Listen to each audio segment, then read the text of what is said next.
Oke, sekarang kita akan membahas kegiatan belajar 2, yaitu kalkulasi biaya, absorption costing, dan variable costing.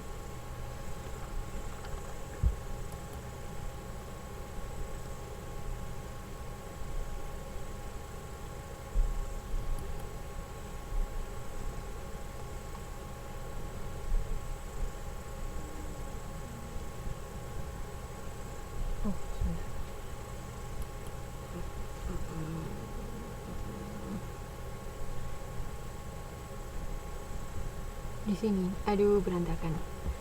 Jadi silakan dilihat di tabel 28. Di situ ada perbandingan absorption costing dan variable costing.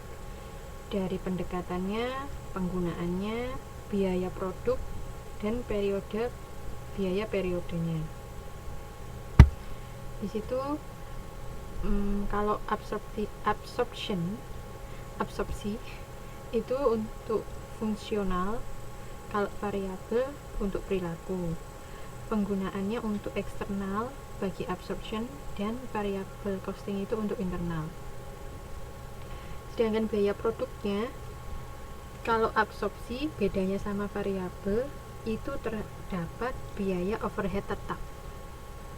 Oke, di sini ada bahan baku langsung, sama dua-duanya ada. Tenaga kerja langsung, dua-duanya ada. Biaya overhead variabel, dua-duanya ada. Kalau biaya overhead tetap hanya ada pada absorption costing.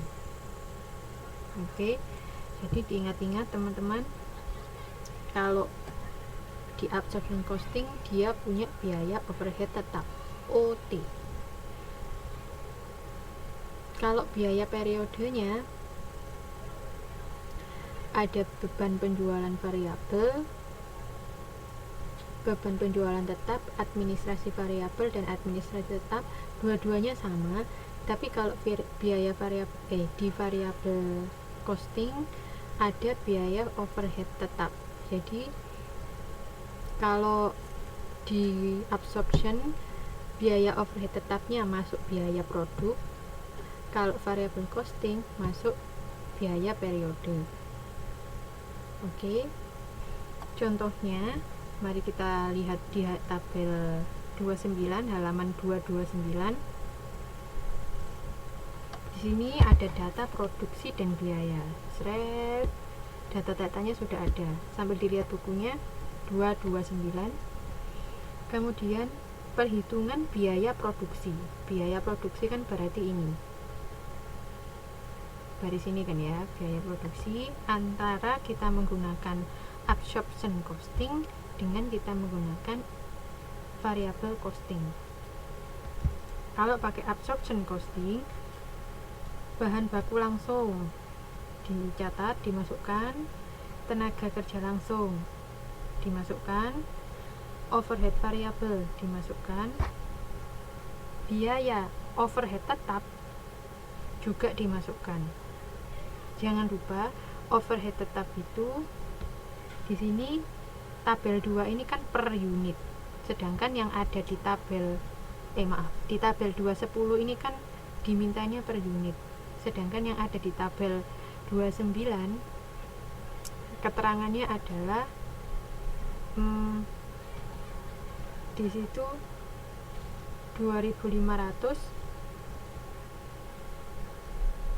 sebesar 10.000 unit, maka itu harus dibagi dulu sehingga menjadi per unit, sehingga di situ overhead tetapnya 250. Oke, jumlah total absorption costing adalah 2.250. Sedangkan kalau kita menggunakan metode variable costing, kita tidak memasukkan overhead tetap, jadi nggak pakai 250, sehingga jumlahnya hanya 2.000. Oke.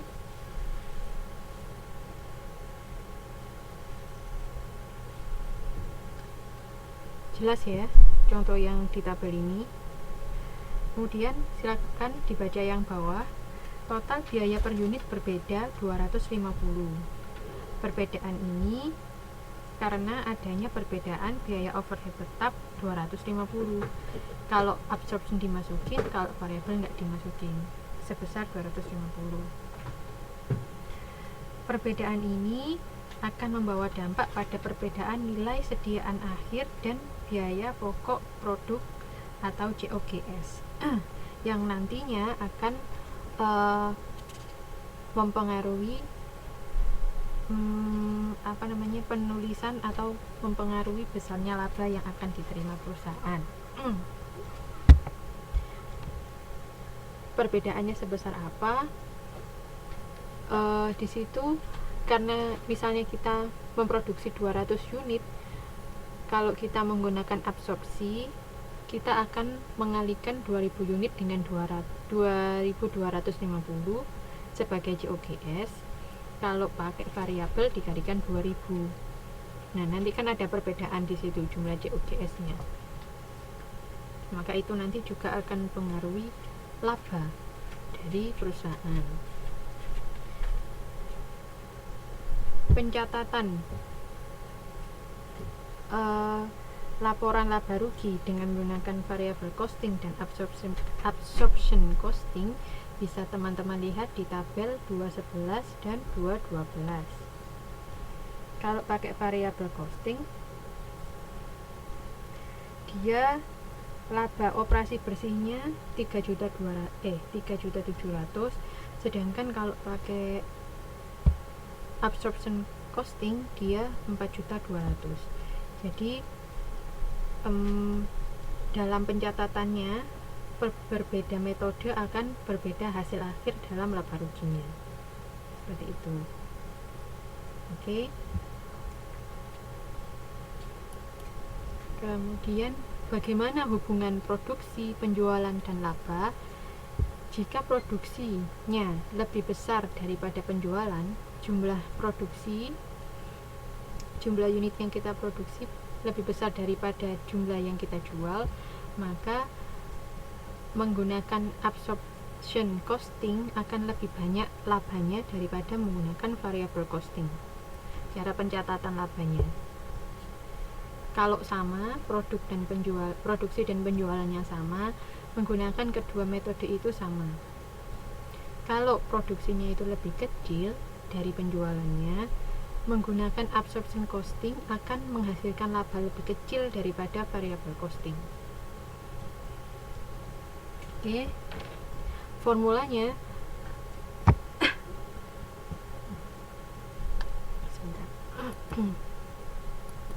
Formulanya laba absorption costing dikurangi laba variable costing sama dengan tarif overhead tetap dikalikan jumlah barang yang diproduksi dikurangi jumlah barang jadi. Karena formula ini panjang dan beginilah, mari kita ke contoh soalnya aja. Di sini.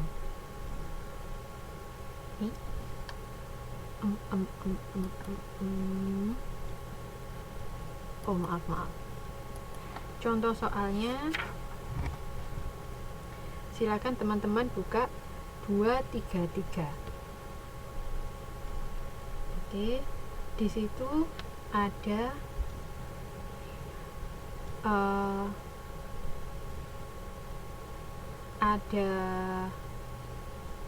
200A, 200B, dan 200C.